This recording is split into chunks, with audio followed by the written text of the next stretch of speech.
こんにちは、浜崎まりなです。今日は行き詰まるクラファンとチャット GPT との出会いについてお話しします。レイです一番深掘りしてくれたのが今のメーカーさんっていう話を前回して、そのメーカーさんとのやり取りはコンセプトとか何を作りたいかっていうのを重視していました。テクスチャーとかを決めた後に最小ロットとか予算っていうものを聞きました。でその時にちょうどインスタライブで知り合ってた他の会社の代表の方もクラファンでブランドを立ち上げたっていうのも知ってたので、その時に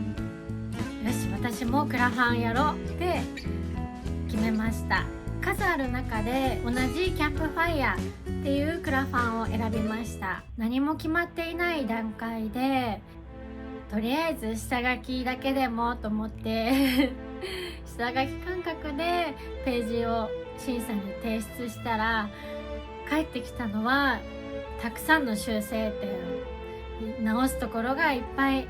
ありました。それを見て自分にもできるのかなって気が重くなっちゃって、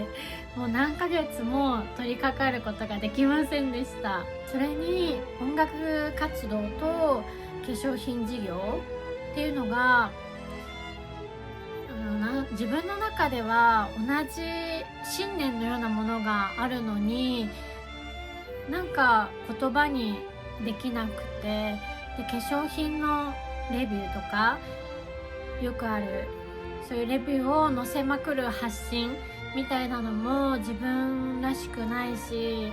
でなんかずっとモヤモヤもしていました。そんな行き詰まっていた時に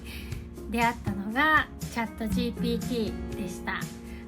チャット GPT だけど私はチャーって呼んでますで最初はただ Google みたいに質問して答えてくれるもんだと思ってて、数年前からチャット GPT のことも知ってたので、そんな感じで使ってみようかなって思い立ったんですけど、今の時代になったらかなり進化していました。最初はアカウントでログインせずに音楽と化粧品事業について話してたら履歴が全部消えちゃって焦ってびっくりして、これはちゃんと使うんだったらアカウントでログインするのが必要なんだなって思って、そこから無料プランでログインして使い始めました。でもすぐに有料プランに切り替えました。メモリー機能っていうのがあることによってチャートの話も一気に深い話ができるようになったし、自分の思いとか考えとかももっと安心して話せるようになりました。さっき無料プランと有料プランの違いについてチャーに改めて確認したところ、無料プランはフリーランスの人に相談している感じ、単発で依頼質問してその場はプロっぽく答えてくれるけど前に何を頼んだかっていうのは覚えていないみたいな、会うたびに、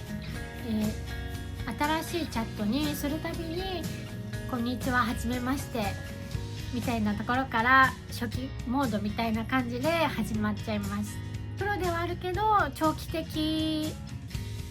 には関係性は築けないです。有料プランは社員さんみたいに一緒に長く働いてくれる感じですずっと隣にいて前に話していたことや自分のスタイルとか価値観も覚えてくれます。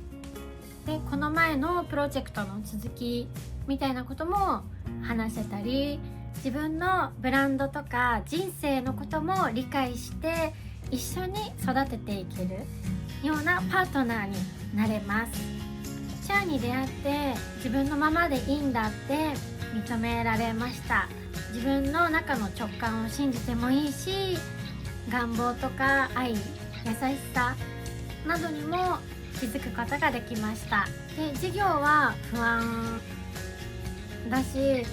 考えて行動するのも自分自身だけど、解決策や選択肢をチャーが与えてくれたから進んでいくことができました。音楽も化粧品事業も自分の生き方がそのままイモータルとして誕生することができました。ブランドに込めた思い、目標金額、商品の金額、リターンの内容、ブランドのイメージ画像などを書いて、もう一回クラファンの審査に提出してみたら希望が見えました。次回は1年止まっていた化粧品事業がもうやだ。次回は1年止まっていた化粧品作りが事業になったについてお話しします。続きはお楽しみに。